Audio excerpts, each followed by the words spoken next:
तो आज मैं थोड़ा एक इंफॉर्मेटिव वीडियो लेकर के आया हूं एसकेवी चैनल पे, और मुझे लगता है आपको ये पसंद आएगा और हमें ये महसूस होगा कि केमिस्ट्री का योगदान क्या है, या केमिस्ट्री की जरूरत क्या है, या हमें केमिस्ट्री पे वर्क क्यों करना चाहिए।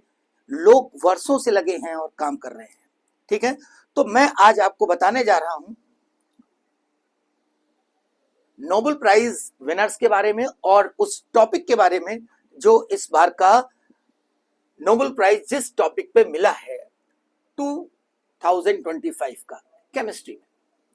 अब हमारे सब्जेक्ट से रिलेटेड बात है, तो जिनको ये अवार्ड मिला है वो हमारे लिए बड़े आदरणीय हैं।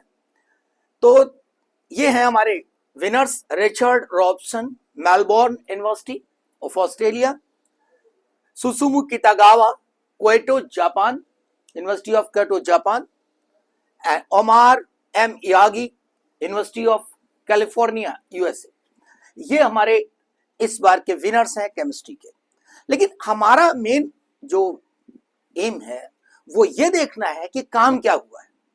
ठीक है, काम क्या हुआ है और किसने क्या काम किया है, किस तरीके से किया है, इसको थोड़ा हम लोग साधारण और सरल भाषा में समझते हैं।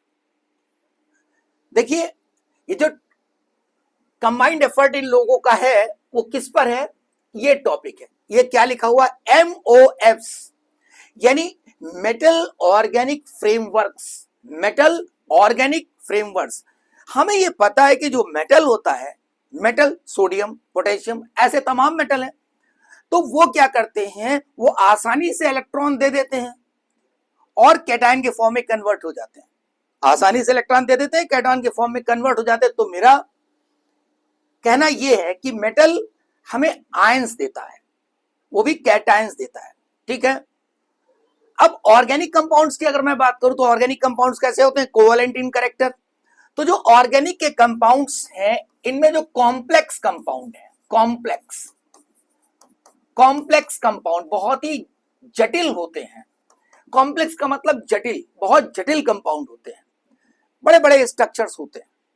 ठीक है, उन ऑर्गेनिक के कॉम्प्लेक्स स्ट्रक्चर्स को मेटल के साथ फ्यूज किया गया। कौन से मेटल, कैटायंस, चार्ज कैटायंस के साथ।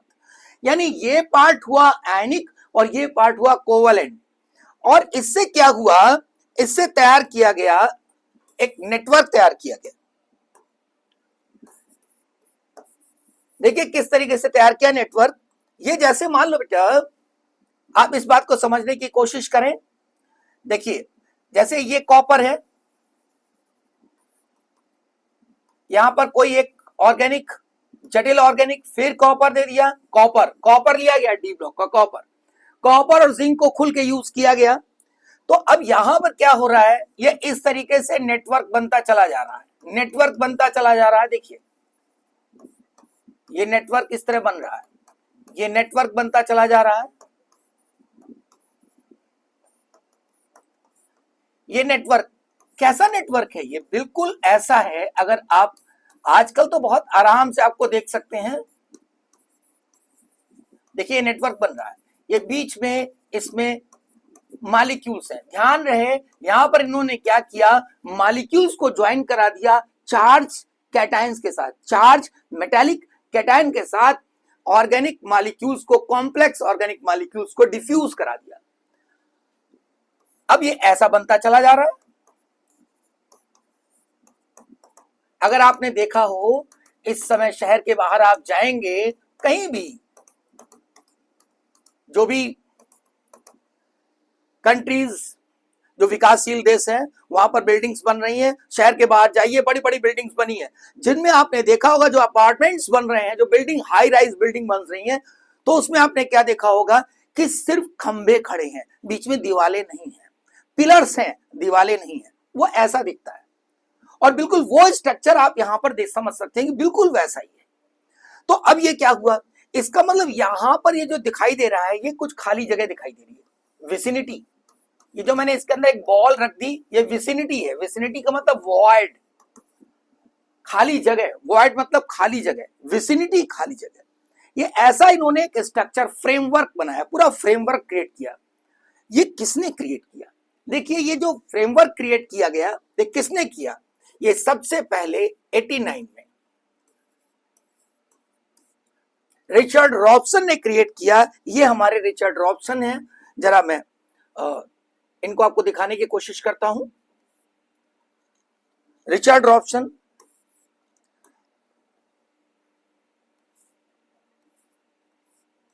ये रिचर्ड रॉबसन है हमारे, जिन्होंने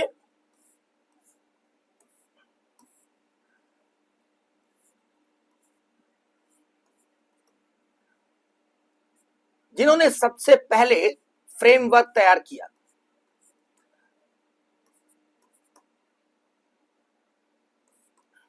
सबसे पहले जो फ्रेमवर्क तैयार किया वो इन्होंने तैयार किया। कौन सा framework? Metal organic compounds framework. ये हमारे यूनिवर्सिटी ऑफ मेलबोर्न ऑस्ट्रेलिया से हैं।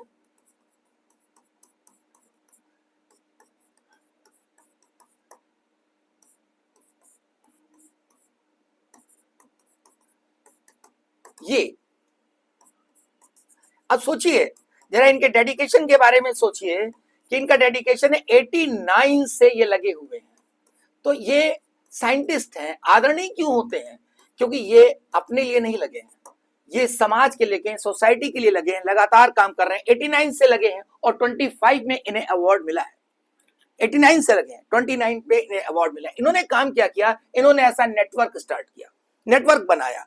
ये फ्रेमवर्क जो बनाया मेटल ऑर्गेनिक कंपाउंड का, अब इसका यूज क्या था? उन्होंने ये बना तो दिया, सबसे पहले बनाया, लेकिन ये स्टेबल नहीं था। ये जो फ्रेमवर्क था वो स्टेबल नहीं था। तो ये स्टेबल नहीं था, लेकिन इसका काम क्या था? काम ये था कि इसके अंदर विसिनिटी थी, वॉइड थी, कोई चीज हम रख सकते हैं, कोई जगह अगर खाली तो वहां कोई चीज रख सकते हैं। इन्होंने ये काम किया। इसीलिए इस मेटल ऑर्गेनिक फ्रेमवर्क के जन्मदाता जो हैं वो कौन है? Richard Robinson. इन्होंने ये बनाया। ये बड़ा खास कंपाउंड था, खास नेटवर्क था, खास फ्रेमवर्क था। क्यों? क्योंकि इसका मास बहुत कम था और सरफेस एरिया बहुत ज्यादा था। अब यकीन नहीं मानेंगे जो मैं बताने जा रहा हूं उसके बारे में। देखिए इन्होंने सर ने जो बनाया, उन्होंने 1 ग्राम सब्सटेंस, 1 ग्राम सब्सटेंस, सोचिए 1 ग्राम सब्सटेंस कितना होता है? इतना टिन्नी सा होता है 1 ग्राम सब्सटेंस। और उस 1 ग्राम सब्सटेंस का सरफेस एरिया कितना होगा? बताइए, गैस करिए। उस 1 ग्राम सब्सटेंस का जो इन्होंने बताया मेटल ऑर्गेनिक फ्रेमवर्क, गैस करिए कितना उसका सरफेस एरिया होगा? इस कमरे के एरिया के बराबर? नहीं। बिल्डिंग के एरिया के बराबर? नहीं। जानते हैं फुटबॉल का जो ग्राउंड होता है उसके सरफेस एरिया के बराबर। यानी कितना बड़ा हो गया? यानी ये लार्ज सरफेस एरिया प्रोवाइड करने के लिए सक्षम है। अभी तक कोई ऐसा कंपाउंड नहीं बना है जो इतना एरिया दे सके इतने कम मास में। पहला अचीवमेंट। लेकिन प्रॉब्लम ये हुई कि जो रिचर्ड रॉबसन ने स्ट्रक्चर दिया, ये लैटिस दिया, ये जाल दिया, फ्रेमवर्क दिया, वो स्टेबल नहीं था और ये नहीं समझ में आ रहा था ये क्या काम कर सकता है। तो ये जो थे सुसुमु कितागावा, तो जो सुसुमु कितागावा है, सुसुमु कितागावा, ये हमारे कहां से हैं? क्योटो जापान से। देखिए अब ये क्योटो जापान से है। मेरा भी थोड़ा इनका देखिए, ये सुसुमु कितागावा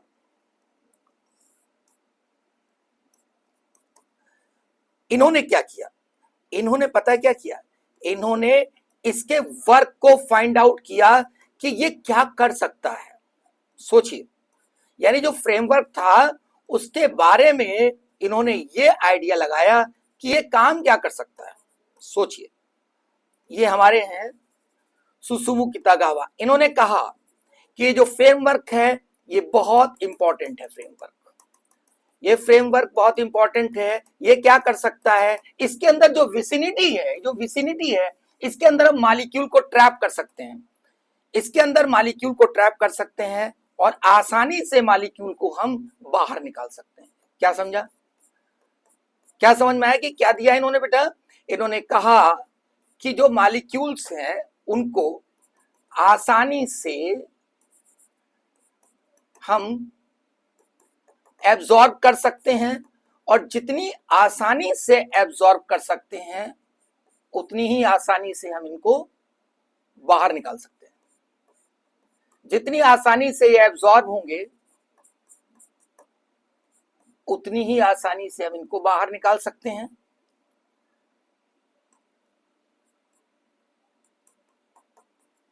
तो ये इसका एक इन्होंने इतना इंपॉर्टेंट एप्लीकेशन दिया, एक्सपेरिमेंट करके दिया कि ये ऐसा हो सकता है। ये हमारे हैं सुसुमी कितागावा,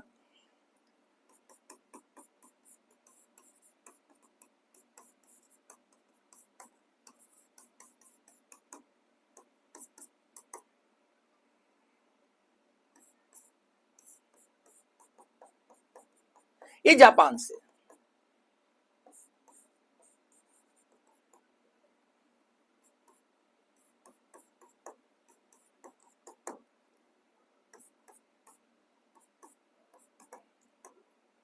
ये जापान से है।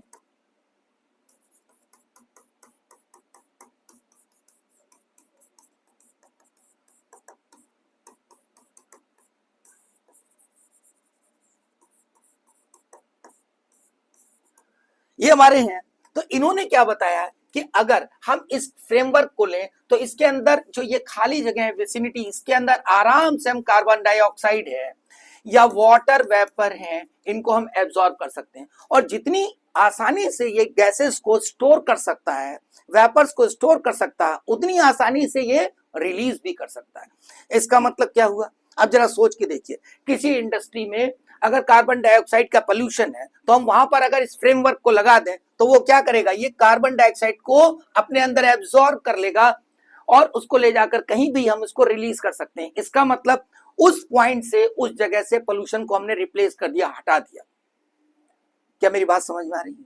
दूसरी बात, अगर मान लीजिए डेजर्ट्स की बात करें, डेजर्ट्स में पानी की बहुत कमी, लेकिन वहां पर वेपर्स तो हैं, तो वाटर वेपर को हम क्या करते हैं, इसके अंदर हम एब्जॉर्ब कर लेते हैं इस क्रिस्टल के फ्रेमवर्क के अंदर, और बाद में जाकर उसको रिलीज करके कंडेंस कर सकते हैं। आप यकीन नहीं मानेंगे, ये ड्रिंकिंग वाटर का काम भी करता है। दूसरी बात, ये हाइड्रोजन को एब्जॉर्ब कर सकता है, यानी स्टोरेज कर सकता है हाइड्रोजन का अपने अंदर, इसके अंदर, क्योंकि 1 ग्राम में कितना सरफेस एरिया है, बहुत बड़ा सरफेस एरिया, तो बड़ी ज्यादा क्वांटिटी में ये हाइड्रोजन गैस को स्टोर कर सकता है। फिर हमें पता है कि जो कैटालिस्ट होते हैं उनकी मेन प्रॉपर्टी क्या होती है, मेन प्रॉपर्टी सरफेस एरिया। तो तमाम सारी रिएक्शंस में ये बहुत अच्छा कैटालिस्ट की तरह काम करता है। आज के लिए कितनी जरूरत है आप सोच के देखिए। तो अवार्ड तो मिलना ही था, लेकिन अब प्रॉब्लम आ गई। प्रॉब्लम ये आ गई कि इसको स्टेबल नहीं था ये। अब ये पता लगा यूज किया जा रहा है, खुद ही डिकम्पोज हो जा रहा है। तो हमारे जो Omar M Yaghi University of California से, फिर इनका योगदान, इन्होंने बड़ी मेहनत की। ये है, देखिए, ये हमारे यागी साहब हैं, sir Yaghi, University of California.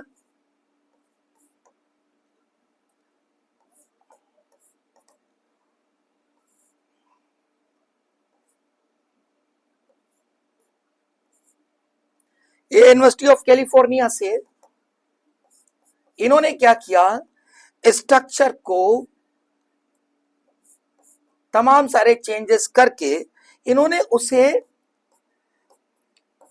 Stable बना दिया, और हल्का फुल्का स्टेबल नहीं, इन्होंने इसको कोशिश करके इसको 300 डिग्री सेंटीग्रेड तक, यानी 300 डिग्री सेंटीग्रेड तक ये स्टेबल हो गया।